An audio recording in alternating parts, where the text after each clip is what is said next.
नमस्कार, मैं हूं सौरभ शर्मा। प्रधानमंत्री नरेंद्र मोदी ने अपनी पार्टी के लीडर्स को कहा है, मुस्लिम भाइयों तक मैसेज पहुंचाइए, मुस्लिम भाइयों से बात कीजिए। यह मत सोचिए कि वो वोट देंगे या नहीं देंगे, उन्हें यह बताइए कि मोदी मुसलमानों के लिए काम क्या कर रहे हैं। बीजेपी के नेताओं को एक और मैसेज बिल्कुल स्पष्ट दिया गया, और वो ये कि मुस्लिम मुल्कों के लोग प्रधानमंत्री के बारे में क्या कह रहे हैं, ये बातें हिंदुस्तान के लोगों को पता होनी चाहिए। मुस्लिम मुल्क टर्की में जब भूकंप आया तो सबसे पहले हिंदुस्तान ने रिस्पॉन्ड किया और कहा कि बस एक कॉल का इंतजार है, हमारी टीम वहां पहुंच जाएगी। टर्की से इंडियन आर्मी, एनडीआरएफ और मेडिकल एक्सपर्ट्स की जो टीम लौटकर आई, उन्होंने बताया कि वहां के लोग कह रहे थे कि अगर अल्लाह के बाद तुर्की के लोग किसी का शुक्रिया अदा कर रहे हैं तो वो है हिंदुस्तान और हिंदुस्तान के प्रधानमंत्री। मोदी को लेकर मुस्लिम भाइयों के बीच अलग अलग तरह की बातें फैलाई जाती हैं, लेकिन ऐसे मुल्कों में जहां 100 में से 100 मुसलमान हैं, वहां के लोग मोदी के बारे में, हिंदुस्तान के बारे में क्या कहते हैं। जो लोग कल तक हिंदुस्तान से दुश्मनी ठान कर बैठे थे, उनका परसेप्शन चंद घंटों में कितना बदला, कैसे बदला, समझते हैं इस रिपोर्ट से। मुसलमानों का सबसे गहरा दोस्त कौन? जवाब, मोदी, मोदी का इंडिया।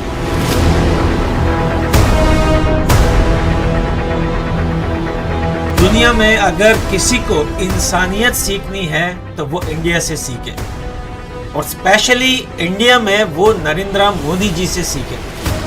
मुश्किल वक्त में मुसलमानों का सबसे पक्का, सबसे भरोसेमंद साथी कौन?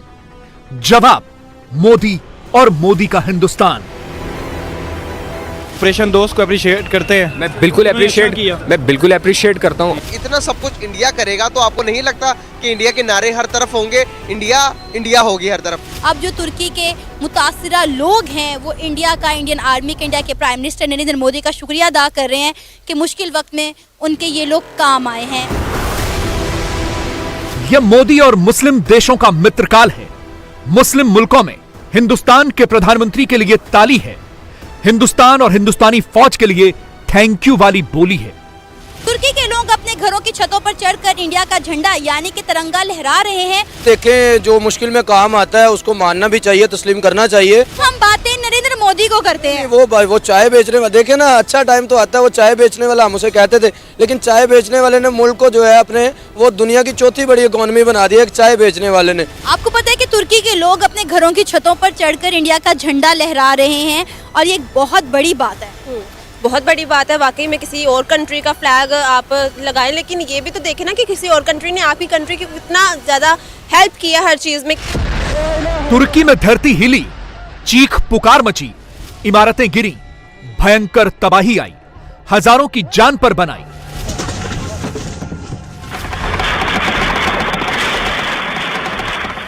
तो फर्स्ट रिस्पॉन्डर इंडिया बना। मोदी ने ऑपरेशन दोस्त शुरू किया। तुर्की ने डियर दोस्त वाला मैसेज भेजा। इंडियन आर्मी 4000 से ज्यादा लोगों का इलाज करके वापस लौटी। यहां तक की कहानी तो आप जानते हैं। लेकिन तब क्या हुआ जब एक टर्किश महिला ने इंडियन मेडिकल टीम के एक ऑफिसर का माथा चूमा। उस टर्किश महिला ने इस ऑफिसर से क्या कहा? तुर्की के लोगों के लिए हिंदुस्तान और हिंदुस्तानी ऊपर वाले के बाद कैसे साक्षात खुदा बनकर पहुंचे, और वहां के लोगों ने मदद करने पहुंचे हिंदुस्तानी दोस्तों से क्या कहा? जब ऑपरेशन दोस्त खत्म करके हिंदुस्तान की टीम तुर्की से वापस लौटी तो तालियों की गड़गड़ाहट के बीच लौटी। लेकिन क्या आप जानते हैं कि जो टर्किश लोग अपने हिंदुस्तानी दोस्तों के लिए ताली बजा रहे थे, वो उस वक्त रो भी रहे थे। ऐसी बहुत सी बातें हैं जो अब तक आपने नहीं सुनी है, मगर पहली बार खुद ऑपरेशन दोस्त में शामिल ऑफिसर्स ने कैमरे पर पूरी एक एक डिटेल दी है।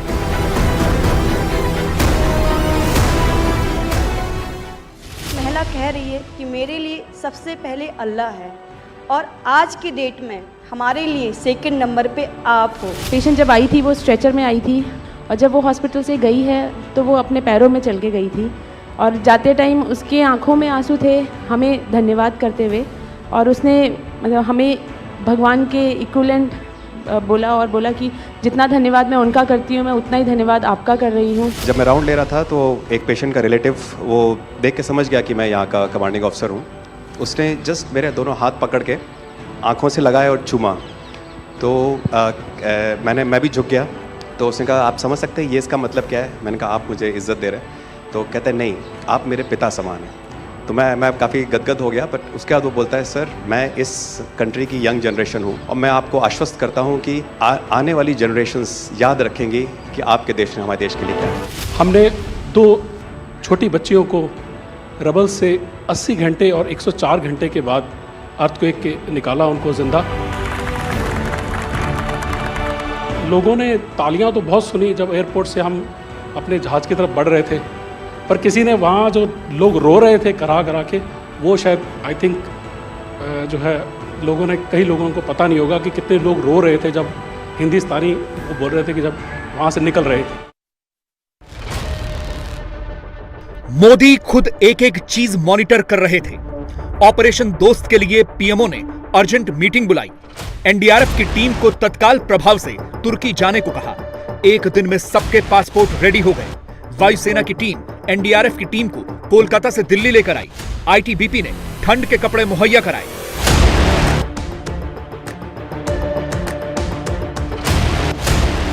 तुर्की के लिए हिंदुस्तान का मैसेज पहले दिन से क्लियर था। जब भी मदद चाहिए, जैसी भी मदद चाहिए, मोदी बस एक फोन कॉल दूर है।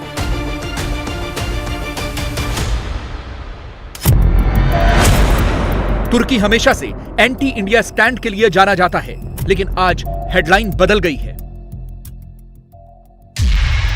अब इंडिया बैशिंग नहीं, थैंक यू इंडिया वाली सुर्खियां छप रही हैं। कश्मीर पर तुर्की फिलहाल चुप है। खबर तो यह भी चल रही है, अफगानिस्तान हो, सीरिया हो, तुर्की हो या कोई और मुस्लिम देश, जब जब जरूरत पड़ी मोदी ने मदद जरूर भेजी। और अब उन्हीं मुस्लिम देशों में मोदी की, हिंदुस्तान की वाहवाही हो रही है। यहां तक कि पाकिस्तान में भी मोदी के लिए ताली ही बज रही है। हम हमेशा एक बात कहते हैं कि इंडिया की जो हुकूमत है, नरेंद्र मोदी साहब हैं जो इंडिया के प्राइम मिनिस्टर, वो एक एंटी मुस्लिम हैं, वो मुसलमानों के खिलाफ हैं। तुर्की में और शाम में आपको पता है कितना बुरा जल्जला आया। इंडिया ने बढ़ चढ़कर हर लिहाज से उनकी मदद की है। टनों के हिसाब से इमदादी सामान वहां पर भिजवाया। 24 घंटे के अंदर अंदर वहां पे इंडिया की टीम पहुंची है, इंडियन आर्मी वहां पे पहुंची है, रेस्क्यू एंड रिलीफ टीम्स पहुंची हैं और हर तरह से 10 दिन वो उनकी हेल्प आउट करते रहे हैं। और अब तुर्की के लोग जो हैं वो उनका शुक्रिया अदा कर रहे हैं, उनको दुआएं दे रहे हैं इंडिया को, इंडिया की हुकूमत को, इंडियन आर्मी को। क्या कहेंगे आप इस पर? बस ये कहना चाहूँगा कि जैसे इंडिया का इमेज हमारे माइंड में बना दिया गया है कि इंडिया एक एंटी मुस्लिम कंट्री है और वो मुस्लिम को राइट्स नहीं दे रहा। पर मेरे ख्याल में कि मेन राइट्स यही है कि आप किसी की माली इमदाद में मदद कर सके, जैसे कि उन पे बहुत बुरा वक्त आया है। तो इस तरह बहुत से ममालिक को चाहिए था कि उनकी मदद करे, लेकिन इंडिया इस मामले में बहुत आगे था। मोदी ने डिजास्टर डिप्लोमेसी से न सिर्फ तुर्की का दिल जीता है, बल्कि मुस्लिम वर्ल्ड को भी मैसेज दिया है कि जब भी कहीं पर आपदा आती है तो भारत ही वो देश है जो गिले शिकवे भूलकर मदद के लिए आगे आता है। और जब सरकार इस सोच, इस अप्रोच के साथ काम करती है तो असर पूरी दुनिया पर दिखता है, जैसा पाकिस्तान में दिख रहा है।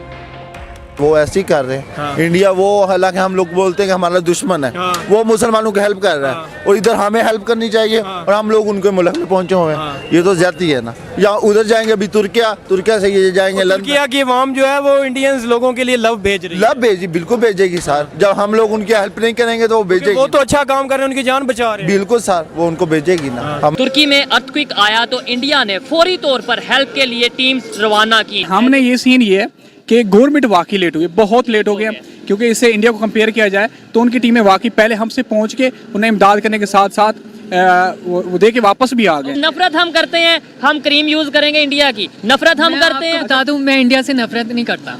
जबरदस्त। मैं नो डाउट वो हमारे लिए रिस्पेक्ट का मतलब ये कि पब्लिक पूरी पब्लिक और वो अगर मैं कंपैरिजन करूं तो पाकिस्तान उसके मुकाबले में आते ही नहीं, वो बहुत आगे है। दुनिया उनको एक्सेप्ट कर रही है, बल्कि उनकी चीजें अडॉप्ट अप्रिशिएट भी कर। जी बिल्कुल, उन्होंने तो हेल्प की भी है और उनका शुक्रिया अदा करना भी चाहिए उन्हें, क्योंकि ये कुदरती आफात हैं, बाई नेचर है, ये किसी पे भी आ सकती है। अगर इस पे इंडिया वालों ने जो भी ममालिक हैं जिन्होंने भी हेल्प आउट किया है तो ज़ाहिर सी बात है उनका शुक्रिया अदा करना चाहिए। इंडिया की जो टीम्स थी वो हिंदुस्तान वापस पहुंची हैं और बड़ा प्राउडली वापस गई हैं क्योंकि उन्होंने जितना हो सकता था उससे बढ़कर मदद की है। देखें वो गैर मुस्लिम है लेकिन उनके अंदर इंसानियत है। इंडिया ने आगे होकर बढ़ चढ़कर हर लिहाज से उनकी मदद की है। अब जो तुर्की के मुतासिरा लोग हैं वो इंडिया का, इंडियन आर्मी का, इंडिया के प्राइम मिनिस्टर नरेंद्र मोदी का शुक्रिया अदा कर रहे हैं कि मुश्किल वक्त में उनके ये लोग काम आए हैं। क्या कहेंगे आप? इंडिया ने काफ़ी हेल्प की है। मैं न्यूज़ वगैरह पढ़ती रहती हूँ तो पता चलता है कि किस मुल्क ने कितनी इमदाद दी है, किसने क्या किया और किसने क्या नहीं किया है। तो पाकिस्तान के बारे में ये बात सुनने को, जो तुर्की ने हमारे लिए इमदाद दी थी सैलाब ज़दगान के लिए, वही हमने जो है वो कंटेनर्स में वापस उनको भिजवा दी है। लेकिन अगर इंडिया ने हेल्प आउट किया तो लिटरली आई वांना अप्रिशिएट देम कि उन्होंने ये स्टेप उठाया है। मोदी की डिजास्टर डिप्लोमेसी का असर देखिए। आज पाकिस्तान जैसे देश के लोग भी कह रहे हैं कि उन्हें इंडिया पर गर्व है, मोदी पर फक्र है। उनके लिए तो पाकिस्तान बेगैरत है, शहबाज किसी लायक नहीं है। अब आप सोचेंगे कि अचानक पाकिस्तान के भीतर हिंदुस्तान के लिए, इंडियन आर्मी और मोदी के लिए इतना प्यार कैसे बढ़ गया? इसका जवाब इन तस्वीरों में छिपा है। जिस वक्त भारत सहित पूरी दुनिया ग्राउंड जीरो पर उतरकर तुर्की की मदद कर रही थी, उस वक्त पाकिस्तानी पीएम शहबाज शरीफ तुर्की में स्टेट विजिट पर पहुंच गए। और हैरान करने वाली बात यह है कि पाकिस्तान ने तुर्की के लिए जो रिलीफ मटेरियल भेजे, वो मटेरियल वही थे जो तुर्की ने बाढ़ पीड़ितों के लिए पाकिस्तान भेजे थे।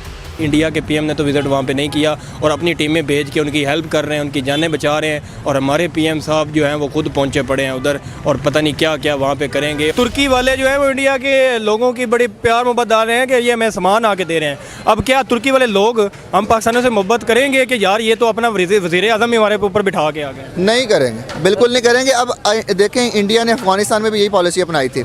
उनके कोई ऑफिशियल्स नहीं गए थे, कोई टीम्स नहीं गई थी, कुछ टीम्स गई थी हेल्प करने के लिए। अफगानिस्तान की एड अभी भी वो दे रहे हैं। तो क्या है कि इंडिया की जो है ना इमेज अफगानिस्तान में हम बेहतर है, बजाय हमारे जो हम लोग हमेशा से कहते हैं कि हमने 30 लाख 40 लाख अफगानियों को पनाह दी हुई है, हम उनकी हेल्प करते हैं, सिक्योरिटी में भी हेल्प करते हैं। आज अफगानिस्तान इंडिया के ज़्यादा करीब है। बिल्कुल इसी तरह तो होता है, वो लोग हेल्प करते हैं। तुर्की के लोग इंडिया को बड़ा अप्रिशिएट कर रहे हैं बनिस्बत पाकिस्तान के। पब्लिक ओपिनियन जो है ना फॉरेन पॉलिसी में बहुत मैटर करता है। पब्लिक ओपिनियन यूँ चेंज होगा तुर्की के लोगों का कि यार पाकिस्तान जो है ना वो बुरे वक्त में हमारे साथ नहीं चल सकता, जबकि हमने हर बुरे वक्त में इनका साथ। सोचिए, शहबाज को गाली और मोदी के लिए ताली। पाकिस्तान में पिछले 24 घंटों से यही हो रहा है। मोदी के ऑपरेशन दोस्त ने तुर्की को हिंदुस्तान का दोस्त बना दिया और पाकिस्तान की एक गलती ने तुर्की को नाराज कर दिया। यानी डंका मोदी का ही बज रहा है और तुर्की के दिमाग में भारत के प्रधानमंत्री को लेकर जरा भी शंका नहीं है। आपको पता है तुर्की के लोग दुआएं दे रहे हैं इंडिया को, अपने घरों की छतों पर चढ़कर इंडिया का परचम लहरा रहे हैं और कह रहे हैं कि किसी से मदद करना, मुश्किल में किसी के काम आना है तो आप इंडिया से सीखें। मतलब ये बहुत बड़ी बात है कि वो अपने घरों पर इंडिया का झंडा जाकर लहरा रहे हैं।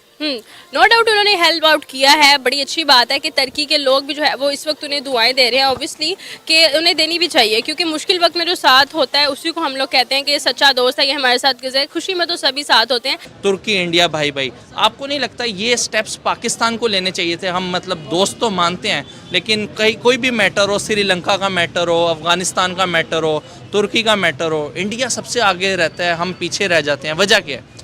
देखिए, आपने एक बहुत तवील सवाल किया है। इंडिया तुर्की भाई भाई, अगर मुल्क के बारे में सोचेंगे तो आज इंडिया तुर्की भाई भाई का नारा ना लग रहा होता, पाकिस्तान तुर्की भाई भाई का नारा लग रहा होता। हाल फिलहाल की आपदाओं में मुस्लिम मुल्कों में यह मैसेज तो दे दिया है कि जब मुसलमानों की जान बचाने की बात आएगी तो मोदी भाईजान ही मदद को आगे आएंगे।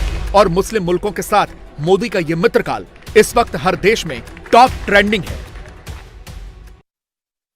इंडिया के परचम को लहराया जा रहा और तुर्की के लोग बाहर निकल कर लोगों को ये कह रहे हैं अगर भाईचारा सीखना है तो भाई भारत से सीखे, इंडिया से सीखे। अगर इंसानियत सीखनी है तो गाइस वो इंडिया से सीखे। तुर्की के लोग ये क्यों कह रहे हैं गाइस, आपको मैं बताता चलूँ गाइस। सबसे पहले मदद भेजी इंडिया ने भेजी। जब पता चलता है कि तुर्की के अंदर जिलजिला आया तो इंडिया अपने फोर्सेस को भेजता है लोगों की मदद करने के लिए, लोगों को मलबे के नीचे से निकालने के लिए। गाइस, जब इतना सब कुछ इंडिया करेगा तो आपको नहीं लगता कि इंडिया के नारे हर तरफ होंगे, इंडिया इंडिया होगी हर तरफ। मुस्लिम कंट्री के अंदर से एक आवाज़ें आती हैं कि भाई इंडिया की आर्मी ने तुर्की का दिल जीत लिया। अच्छा, कैसा जेस्चर है ये दुनिया के लिए? अच्छा जेस्चर है, मतलब उन्होंने उनकी हेल्प की है, उन्होंने खुद को प्रूव किया है ना, उन्होंने उनको हेल्प आउट किया है।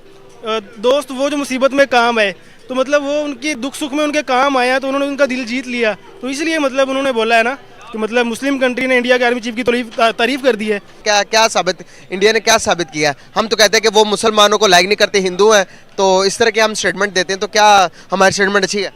जी, पहले तो बात यह है कि हमारे मुल्क में अभी मामला नहीं ठीक हो रहे। अभी हमारा इमरान खान है शहबाज शरीफ के खिलाफ है और शहबाज शरीफ इमरान खान के खिलाफ है। जब ये सियासत से निकलेंगे तो हमारे मुल्क के सोचेंगे, ठीक है ना। और वो मोदी वो सियासत कर रहे हैं, वो देखें वो मुसलमानों को भी अपनी तरफ लेके आ रहा है। इंडिया हमसे बहुत तरक्की है बाकी का। इसको सियासत कहते हैं, तो मैं कहता हूँ कि हर एक को सियासत करनी चाहिए, हर इंसानों की मदद करनी चाहिए। क्या ख्याल है? बिल्कुल करनी चाहिए, ठीक है। अच्छा काम किया ना, अच्छा काम किया उन्होंने। इन दिनों भारत में मोदी के सियासी विरोधियों के टाइमलाइन पर मुस्लिम वाले टेक्स्ट चिपकाए जा रहे हैं। मोदी को मुसलमानों का दुश्मन बताया जा रहा है। ये पैटर्न वैसे तो सालों पुराना है, मगर हर रोज नया नैरेटिव बनाया जा रहा है। मगर सच्चाई यह है कि सिचुएशन कोई भी हो, टफ सिचुएशन में फर्स्ट रिस्पॉन्डर भी मोदी ही हैं और मुसलमानों के सेवियर भी नरेंद्र मोदी ही हैं। प्रधानमंत्री नरेंद्र मोदी ने आज सुबह वो काम किया जो दुनिया में कोई दूसरा कर नहीं सकता। भारत का कोई प्रधानमंत्री इस बारे में कभी सोच ही नहीं पाया। मोदी के इस काम में नोट भी हैं, वोट भी हैं। हिंदुस्तान ने एक ऐसा सिस्टम बनाया है जिस पर 50 करोड़ लोगों का भरोसा है। यह भरोसा पैसे को लेकर भी है। अब तो बॉर्डर पार यानी दूसरे देश के लोगों को भी विश्वास होने लगा है कि हिंदुस्तान का यह सिस्टम प्योर गोल्ड की तरह है।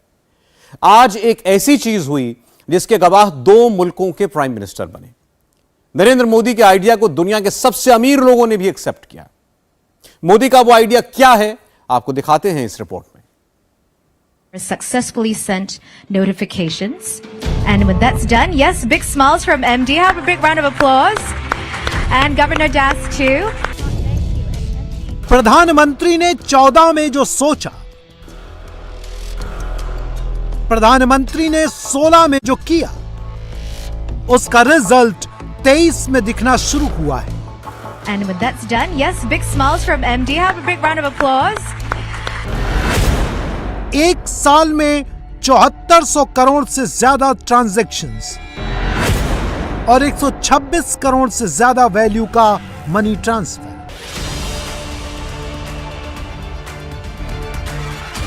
यह तो अभी टीजर है, पूरी पिक्चर 24 में आएगी।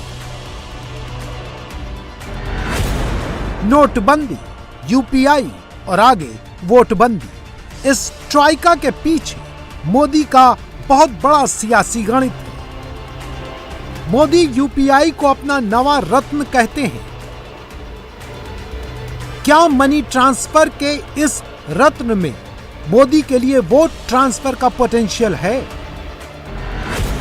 11 करोड़ किसानों को मनी ट्रांसफर, 10 करोड़ मजदूरों को मनी ट्रांसफर, कोरोना काल में 20 करोड़ महिलाओं को मनी ट्रांसफर, 4.5 करोड़ बुजुर्गों को पेंशन वाला मनी ट्रांसफर और 15 करोड़ 60 लाख मनरेगा मजदूरों को मनी ट्रांसफर। 11 अप्रैल 2016 को नरेंद्र मोदी ने मनी ट्रांसफर का जो सिस्टम लॉन्च किया, यूपीआई का वही सिस्टम नोटबंदी के दौरान देश की इकोनॉमी की बैकबोन बना।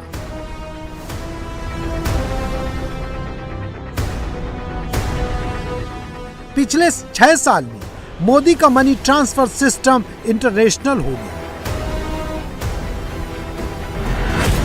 एशिया और यूरोप के 20 देश यूपीआई की टेक्नोलॉजी को अपना चुके हैं। भूटान, नेपाल, मलेशिया, ओमान, संयुक्त अरब अमीरात, Singapore, Thailand, Philippines, Vietnam, Cambodia, Hong Kong, Taiwan, दक्षिण Korea, Japan, France, Britain, Netherlands, Belgium, Luxembourg और स्विट्जरलैंड। इन सभी देशों में क्यूआर कोड स्कैन करके यूपीआई से पैसे ट्रांसफर हो सकते हैं। नोटबंदी से करीब 7 महीने पहले पीएम मोदी ने जब यूपीआई को लॉन्च किया था, तब शायद किसी ने भी इस पर इतना विशेष ध्यान नहीं दिया था। तब भारत में फंड ट्रांसफर सिस्टम में अधिकांश विदेशी संस्थानों का ही कब्जा था। 2016 में शायद किसी ने भी ये नहीं सोचा होगा कि ऑनलाइन पेमेंट सिस्टम को लेकर भारत के पास अपनी ऐसी तकनीक होगी जो कि इतनी सेफ, सिक्योर और फास्ट होगी। लेकिन यूपीआई और भीम ने न सिर्फ भारत में ऑनलाइन पेमेंट सिस्टम को पूरी तरह से बदल कर रख दिया, बल्कि अब तो दुनिया भर के देश इस तकनीक को अपना रहे हैं। एशिया और यूरोप के 20 देशों ने यूपीआई की तकनीक को अपनाया है और इसके लिए national payment corporation of India के international arm national payment corporation of India international limited के साथ करार किया है। पहली बार सिंगापुर के साथ person to person payment facility launch हुई। मोबाइल पर ट्रांसफर का बटन दबाया और सिंगापुर से डॉलर इंडिया चला आया।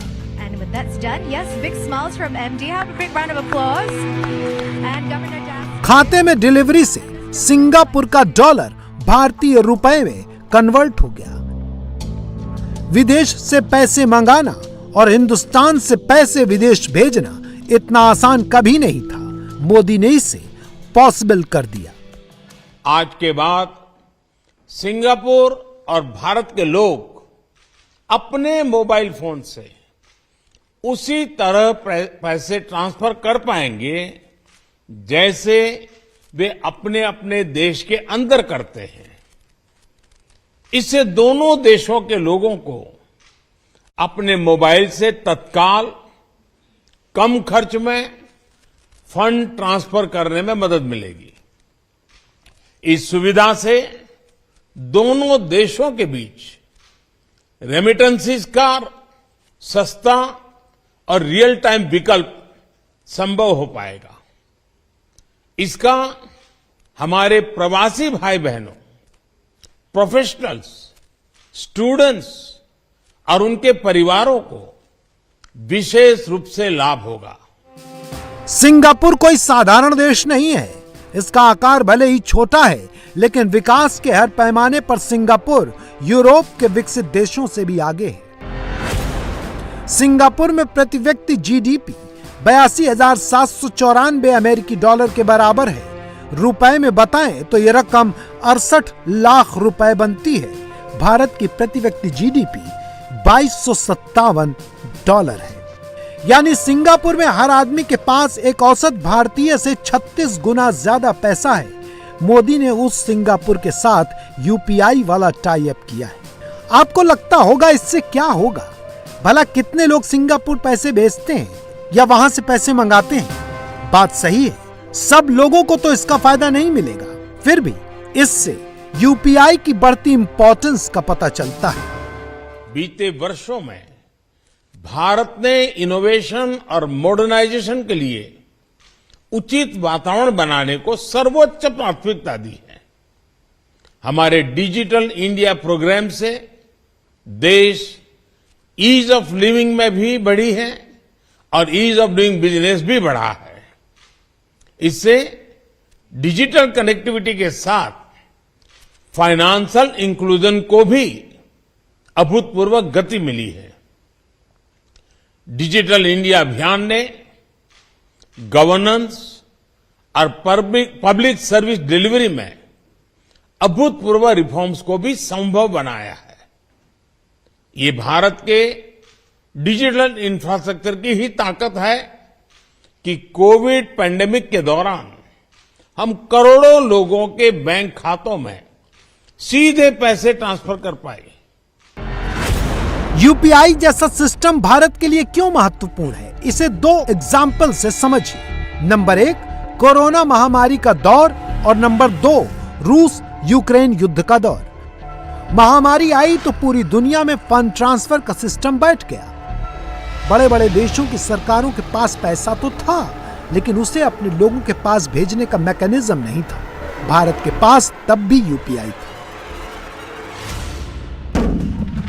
रूस यूक्रेन युद्ध शुरू हुआ तो अमेरिका ने रूस के लिए स्विफ्ट पेमेंट गेटवे बंद कर दिया। रूस को सबसे ज्यादा घाटा इसी से हुआ। रूस का एग्जाम्पल ये बताने के लिए काफी है कि भारत का अपना पेमेंट सिस्टम हो और वो किसी भी बाहरी दबाव से मुक्त हो। मोदी यूपीआई को उसी लेवल पर ले जा रहे हैं। इसलिए हर एक देश जो इस सिस्टम से जुड़ रहे हैं वो मोदी की योजना की ताकत बढ़ा रहे हैं। राहुल की सोशल मीडिया टाइमलाइन पर ढूंढेंगे तो नोटबंदी पर 1000 पोस्ट मिलेंगे। लेकिन यूपीआई और भीम ऐप के बारे में राहुल ने आज तक एक भी ट्वीट नहीं किया। कांग्रेस ने भी कभी इस पेमेंट सिस्टम की तारीफ नहीं की। अब देखिए, उसी कांग्रेस को जब चंदा मांगना होता है तो वो अपना यूपीआई आईडी शेयर करती है और भीम ऐप से भेजा गया चंदा एक्सेप्ट करती है। यानी कांग्रेस बताती नहीं है, लेकिन वो भी यूपीआई को ही सेफ समझती है। भीम, यूपीआई, पेटीएम, फोन पे, गूगल पे, अमेज़न पे, भारत पे, रूपे, किसी भी राज्य में चले जाइए, किसी भी शहर, किसी भी मोहल्ले, किसी भी हाट बाजार में चले जाइए, जेब में बटुआ नहीं है तो कोई बात नहीं, हाथ में मोबाइल है और आप डिजिटल पेमेंट करते हैं तो आपका काम बन जाएगा। मोदी ने जब कहा कि डिजिटल इंडिया बनाएंगे तो विरोधियों ने मजाक उड़ाया। आज पूरा देश देख रहा है, धनिया, नींबू, मिर्ची भी मोबाइल फोन के पेमेंट से आ रहे हैं। आज रियल टाइम डिजिटल ट्रांजैक्शन के मामले में भारत विश्व के अग्रणी देशों में है। आज यूपीआई भारत में सबसे पसंदीदा पेमेंट मैकेनिज्म बन गया है। मर्चेंट्स और कंज्यूमर्स दोनों ने ही इसे ज्यादा से ज्यादा वे अपना रहे हैं।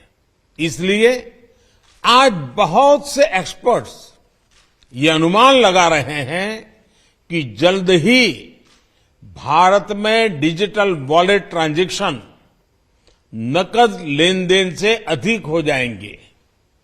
पिछले वर्ष यानी 2022 में यूपीआई के माध्यम से करीब 126 लाख करोड़ रुपए यानी लगभग 2 ट्रिलियन सिंगापुर डॉलर से अधिक मूल्य के ट्रांजैक्शंस हुए हैं। अगर मैं नंबर ऑफ ट्रांजैक्शंस की बात करूं तो ये भी 7,400 करोड़ से अधिक होता है। ये दिखाता है कि भारत का यूपीआई सिस्टम कितनी बड़ी संख्या को आसानी से और सुरक्षित तरीके से हैंडल कर रहा है। प्रधानमंत्री ने ये कैसे किया? डिजिटल पेमेंट में इंडिया को नंबर 1 कैसे बनाया? 2014 से पहले भारत में मोबाइल से पेमेंट करना ना के बराबर था। मोदी ने 16 अप्रैल 2016 में यूपीआई लॉन्च किया। 8 नवंबर 2016 को नरेंद्र मोदी ने नोटबंदी की। नोटबंदी के दौरान डिजिटल पेमेंट में उछाल आया। 30 दिसंबर 2016 को प्रधानमंत्री ने भीम ऐप लॉन्च किया। कोरोना काल में डिजिटल पेमेंट सबसे बड़ा सहारा बना। 2022 में भारत डिजिटल पेमेंट में नंबर 1 बन गया।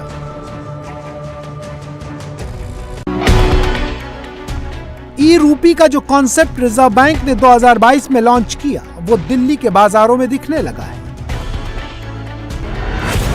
अब तक डिजिटल पेमेंट करने के लिए इंटरनेट वाला फोन जरूरी होता है। ई रूपी से पेमेंट करने के लिए इंटरनेट वाला स्मार्टफोन जरूरी नहीं होगा। डिजिटल रुपी के माध्यम से आप मुद्रा का आदान प्रदान मोबाइल द्वारा कर पाएंगे।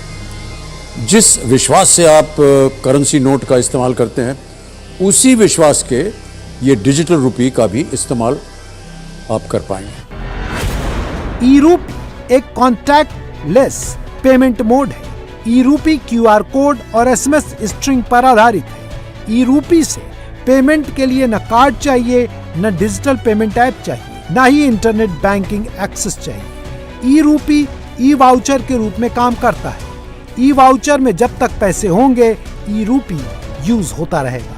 ई रूपी को गिफ्ट भी किया जा सकता है। माँ पॉकेट मनी के रूप में बच्चे को भी ई रूपी दे सकती है और भविष्य में स्कॉलरशिप भी ई रूपी में ही दी जा सकेगी।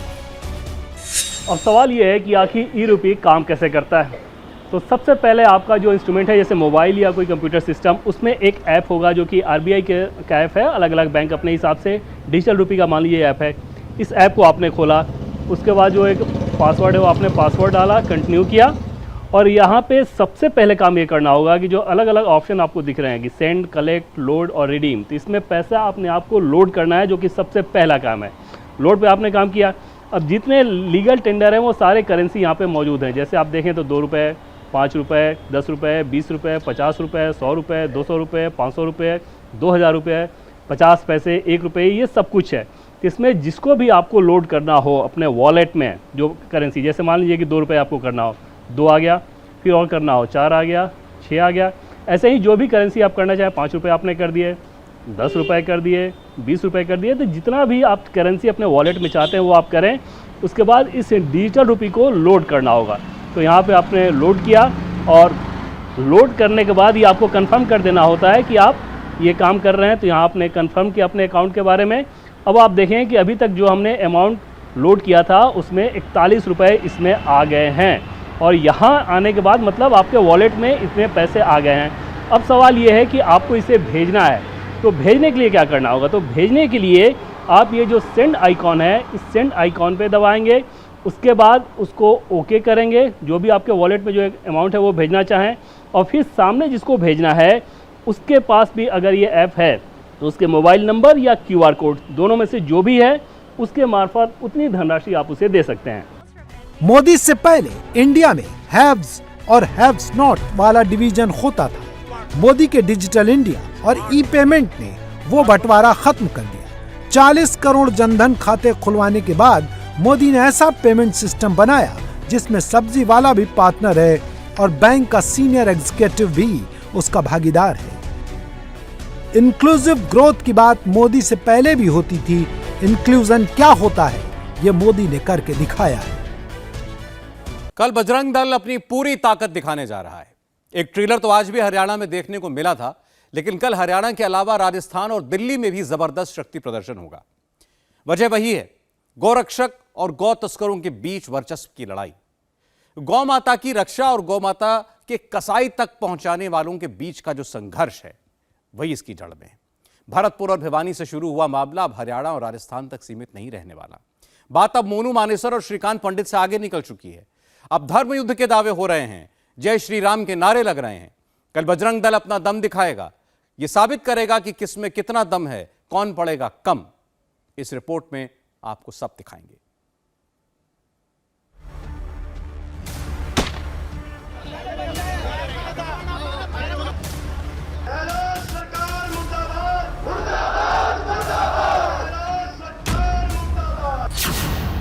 मानेसर के बाबा भीष्म मंदिर में हुई महापंचायत। पहुंचे 150 गांवों के हिंदूवादी नेता और कार्यकर्ता। मूड आर पार की जंग का था और तेवर बेहद तल। अगर मोनू की तरफ कोई आंख की तरफ आंख देखने के लिए तरफ देखेगा ना तो उसकी आंख काट दी जाएगी। सरकार कोई सी भी आ जाओ, किसी की ताकत नहीं जो मुकदमा दर्ज हो जाएगा। अगर मुकदमा दर्ज होएगा, जिस कलम से जिसने कराया वो उसी मुकदमा उसी कलम से हटवाया ना करे, या इलाके की सरकार ही कराएगी। ऐसे शख्सियत को अगर मुकदमा दर्ज हो जाएगा हमारा तेरा देखा। लेकिन इस झूठे प्रकरण के अंदर अगर राजस्थान पुलिस ने हमारे साथियों को, उनके परिवार को परेशान किया तो ये स्पष्ट सुन ले कि वो राजस्थान पुलिस इस मामले में आएगी तो अपने पांव से, लेकिन वापस अपने पांव से नहीं जा पाएगी। पंचायत हिंदूवादी नेताओं ने बुलाई थी, जबकि कल हथनी में होने वाली पंचायत विश्व हिंदू परिषद ने बुलाई है। पंचायत में शामिल हिंदूवादी नेताओं ने आरोप लगाया कि Rajasthan police 3rd degree torture करके मोनू से झूठी बातें मनवाना चाहती है, इसीलिए वो अंडरग्राउंड है। षड्यंत्र ऐसा है कि इसमें उनको फंसाकर तुरंत जेल में डालकर 3rd डिग्री अप्लाई करके कोई भी किसी भी तरह के उनके साथ गलत बातें उनसे मनवाई जा सकती है। जिस मोनू मानेसर को 2 राज्यों के पुलिस नहीं तलाश पा रही, उसे हाजिर कराने की बात भी पंचायत में हुई, लेकिन उसके लिए शर्तें रख दी गई। शर्त नंबर 1, पुलिस मोनू को कोई नुकसान नहीं पहुंचाएगी। शर्त नंबर 2, उसे गिरफ्तार नहीं करेगी। शर्त नंबर 3, बजरंग दल से जुड़े उसके गोरक्षक साथियों को परेशान नहीं करेगी। देखो, अगर पुलिस प्रशासन ये जिम्मेदारी तय करती है कि हम किसी भी प्रकार की क्षति उनको नहीं होने देंगे, और गलत तरीके से उनको नहीं फंसाएंगे तो मोनू मानेसर 100% आएगा। ऐसे में सवाल उठता है कि क्या खाप पंचायत का कानून चलेगा या फिर पुलिस की चलेगी और वो मोनू को गिरफ्तार कर पाएगी। फिलहाल पलड़ा खाप पंचायत का भारी दिख रहा है। हरियाणा में गोरक्षक दल का पोस्टर बॉय है मोनू मानेसर। पूरे इलाके में उसकी तूती बोलती है। उसका दबदबा ऐसा है कि इलाके की पुलिस भी उसके बजरंग दल के पीछे पीछे चलती है। जब वो तस्करों के खिलाफ ऑपरेशन में निकलता है, उसे इलाके में गोमाता का रक्षक और हिंदुत्व का सिपाही माना जाता है। अब आपको बताते हैं कि जिस मोनू मानेसर के लिए 150 गांवों के लोग सड़क पर आ गए, उसकी हिस्ट्री क्या है। मोनू मानेसर गो तस्करों के डबल मर्डर केस में मुख्य आरोपी है। मोनू मानेसर खुद को गोभक्त और गोरक्षक बताता है। वो अक्सर बंदूक लहराते हुए दिखता है। गो तस्करों से मुठभेड़ के उसके वीडियो सोशल मीडिया में खूब सुर्खियां बटोरते हैं। पंचायत का फरमान है कि वो निर्दोष है। एफआईआर में उसका नाम षड्यंत्र के तहत डाला गया है। आज की महापंचायत का विषय मोनू मानेसर व बजरंग दल की जो टीम है उस पर एक षड्यंत्र के तहत जो राजस्थान में भरतपुर में मुकदमा दर्ज किया गया, 2 व्यक्तियों की हत्या, वो निर्दोष है और ये पंचायत उनके समर्थन में की गई है और सरकारों से उस मामले की पूरी छानबीन करके ही दोषी कोई भी हो, जो दोषी होगा उसको सजा दी जाए, लेकिन निर्दोष इन कार्यकर्ताओं को ना फंसाया जाए। इंडिया टीवी हर वक्त हर जगह डाउनलोड करने के लिए सर्च करें India TV news Google play store या ऐप स्टोर पर।